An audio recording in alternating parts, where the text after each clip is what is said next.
a doutrina espírita cuidando, carinhando, fazendo carinho, tratando bem, estimulando a ciência, e a ciência cuidando do aspecto religioso, respeitando, amando, aperfeiçoando. É isso que é aliança. Mas por quê? Por que Kardec faz essa proposta? Ora, está lá no Livro dos Espíritos, nas leis morais. Então, nós sabemos que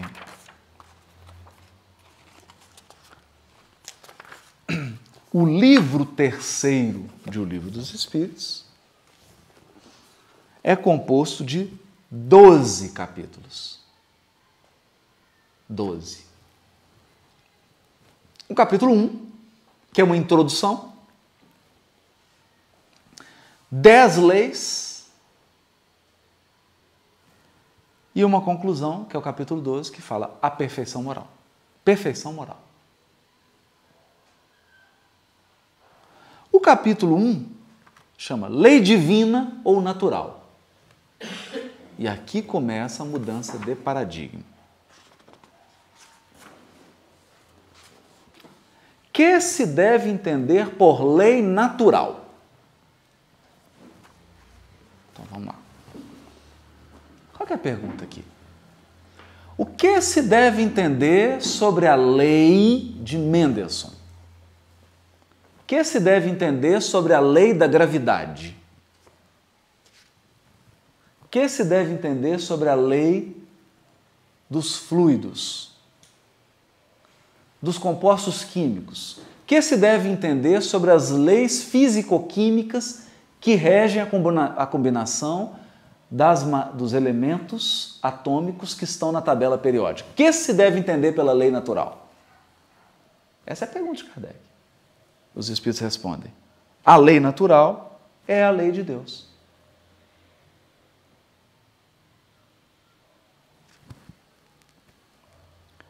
É a única verdadeira para a felicidade do homem. Hã? Felicidade do homem? Indica-lhe o que deve fazer ou não fazer. E ele só é infeliz porque dela se afasta. Não, peraí, nós estamos falando de lei moral ou lei natural?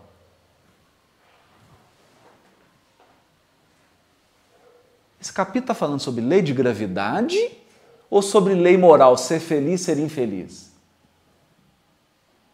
Vamos lá. Questão 617.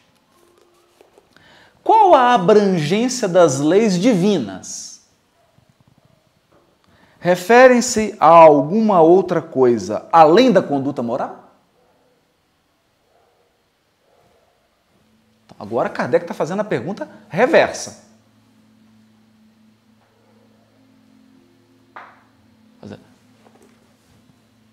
A lei divina é só lei moral?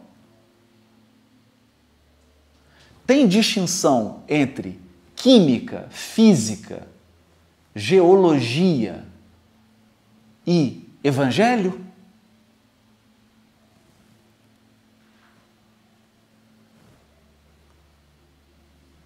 Tem diferença? Essa é a pergunta. Quer dizer, a lei divina é só moral? Então Jesus veio ensinar a lei divina. Nós vamos ver isso aqui. Está lá na questão 625, 626, 627. Daqui. Eu estou na 617. Mas se Jesus veio ensinar a lei divina é só lei moral? Aí eles vão responder: todas as leis da natureza são leis divinas. Visto que Deus é o autor de todas as coisas.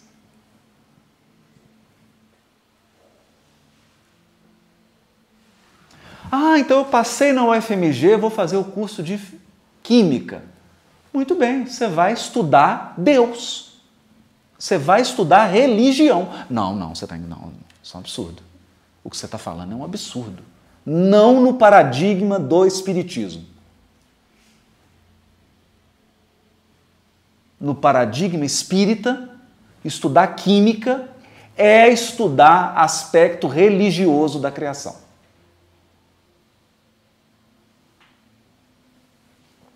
estou avançando um pouquinho no argumento. Mas só para a gente ter o tom. Estudar química é estudar leis de Deus.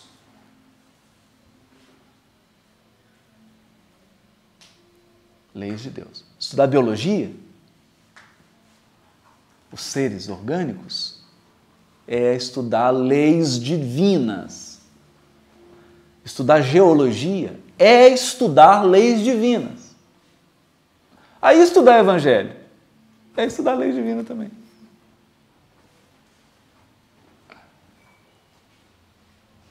Ok. Bom, o sábio estuda as leis da matéria. O homem de bem estuda e pratica as leis da alma. Questão de enfoque. Numa, eu estou aperfeiçoando meus sentimentos, me torno um homem de bem. Na outra, eu estou aperfeiçoando minha inteligência, me torno sábio. Sabedoria e amor. Bom. Mas tem uma perguntinha. 633, que é uma pedrinha no sapato. Uma pedrinha de 5 toneladas. Porque aqui fica parecendo, não, mas é isso. Olha. O homem sábio, que quer desenvolver a inteligência, quer se tornar um sábio, vai estudar as leis da física, da química, da cosmologia, os átomos, biologia, sociologia, psicologia. Né? Ora, o homem de bem, não, o homem de bem vai estudar e praticar evangelho, lei moral, conduta. Mas tem diferença? Questão 633. A regra do bem e do mal, que se poderia chamar de reciprocidade ou de solidariedade, não pode ser aplicada à conduta pessoal do homem para consigo mesmo. Isso é uma afirmação de Kardec. Vamos explicar isso aqui. No meu relacionamento com o próximo, qual que é a regra do bem proceder? Faça ao outro aquilo que você quer que o outro faça a você. Essa regra áurea é chamada, aqui por Kardec, de regra da reciprocidade ou da solidariedade. Eu sou solidário ou recíproco.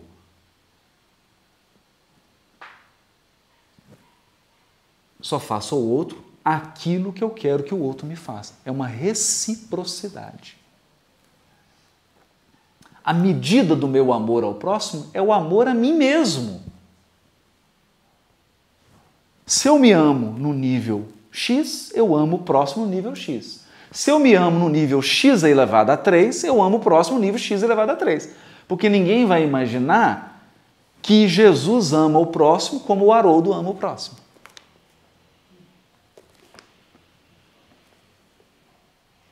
Mas a lei não é amar o próximo como a si mesmo? Então Jesus ama a si mesmo como ama o próximo. Então ele ama a si mesmo infinitamente mais do que eu me amo.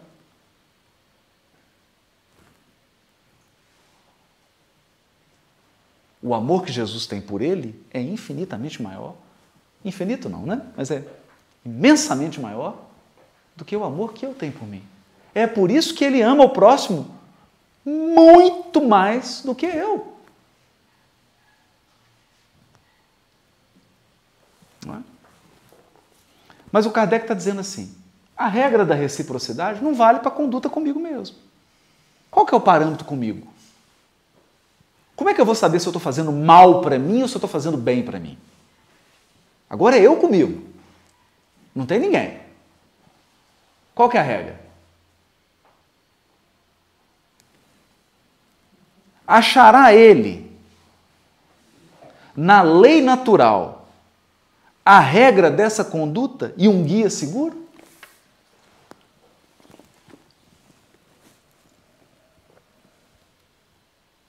E agora? Porque toda vez que eu falo de moral, eu estou falando de relacionamento com o outro. Mas não tem outro, agora eu comigo. Qual que é a regra? Eu estou me fazendo bem ou estou fazendo mal para mim? Eu estou me respeitando ou estou me desrespeitando? Eu estou me amando ou não estou me amando? Como é que eu sei? E aí Kardec pergunta, ele pode buscar um guia seguro na lei natural? Gente,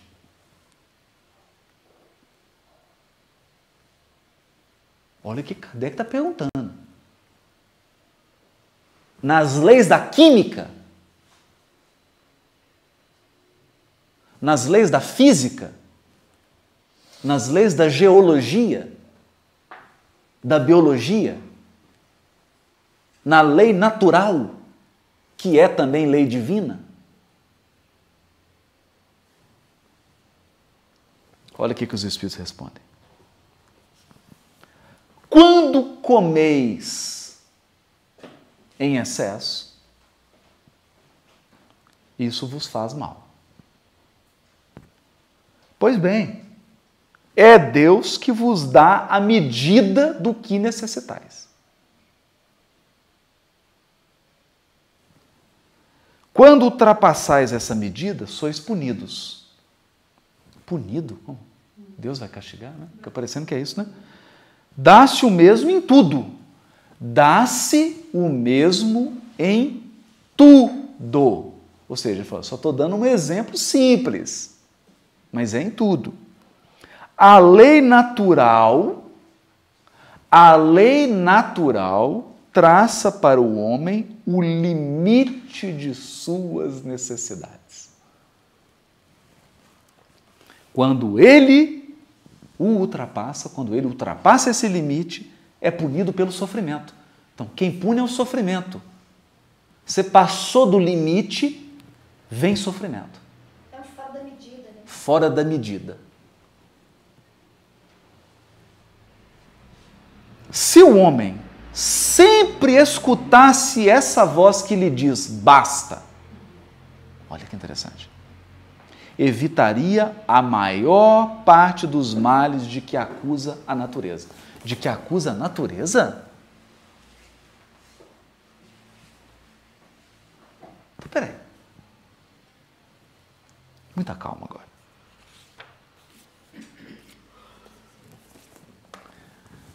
Para quem já está sentindo uma zonzeira, já não está assim, né? Vamos recuperar o fôlego, calma. Nós estamos dizendo que não tem diferença entre lei natural e lei divina. Por que não tem diferença entre lei natural e lei divina? Porque se eu for estudar o estômago, os processos químicos que ocorrem no estômago, o tamanho do meu estômago, o que cabe nele, o que eu posso pôr ali dentro, com que frequência eu posso pôr coisas dentro dele, algumas coisas que são agressivas para ele que eu não posso toda hora ficar colocando dentro dele, que eu não posso deixar de colocar coisas dentro dele.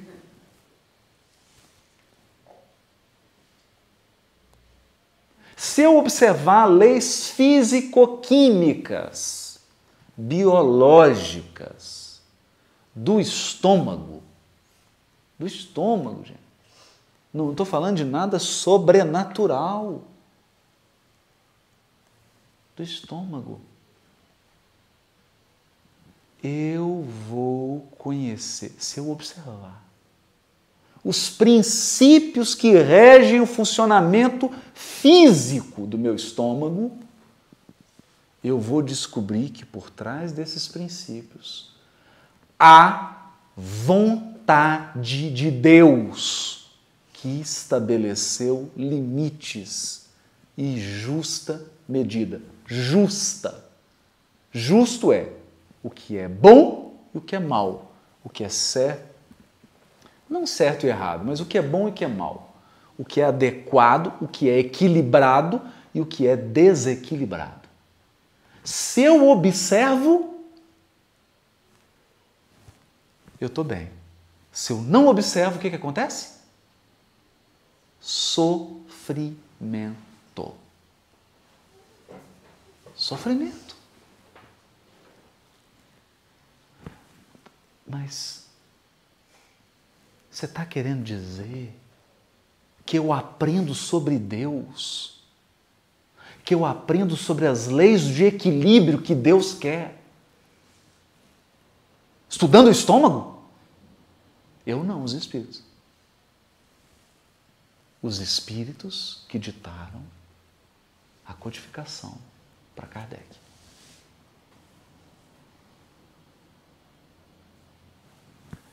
Bom, então aqui tem uma coisa curiosa. Tem uma coisa curiosa. E aqui a gente lembra do nosso querido amigo, Dr. Ricardo Vardil, nosso médico homeopata. Não é? Você chega e fala, ai, doutor Ricardo, está doendo, está fazendo isso. Ele fala, opa, onde que você se excedeu?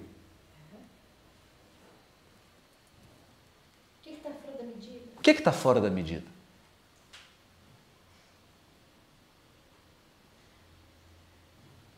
Porque toda doença é um sofrimento para dizer ao homem, você passou da medida. Qual é a medida? Qual é a justa medida? A justa medida é a lei de Deus. Mas, peraí, estou confuso. Quer dizer que quando eu estudo tabela periódica, funcionamento dos elementos químicos, eu estou estudando lei de Deus? Está estudando lei de Deus. Então, você está querendo dizer que o que está escrito aqui é o que Francisco de Assis dizia? Que se você quiser conhecer Deus, basta você cuidar de um jardim?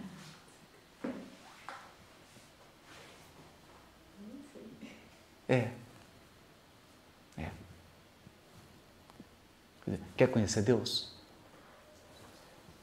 Pega um pedacinho, faz um pedacinho, ou um jarrinho, faz o que você quiser. Começa a plantar. Prepara a terra, aduba, rega, fica olhando, observa. Você vai ter uma experiência de Deus. Por quê? Porque todas as leis de Deus estão no crescimento de uma semente de feijão.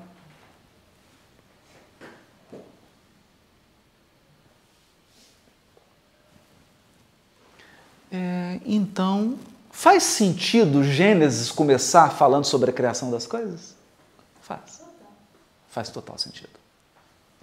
Porque se eu observar o curso do Sol, se eu observar a regra das estações, se eu observar como o Sol funciona, eu estou aprendendo sobre lei moral.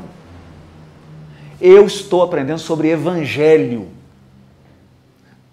Ixi, aí exagerou, né? Não. Esse é o paradigma espírita.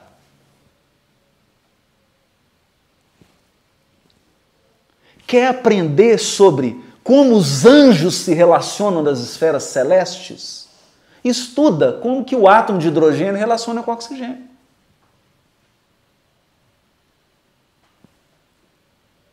Por quê? Não é do átomo ao arcanjo? Eu esqueci da questão. Qual que é o nome? Esqueci o nome dessa questão. Está aqui no livro dos Espíritos. Deu um branco agora. Está lá. Os Espíritos respondem para Kardec. Do átomo ao arcanjo.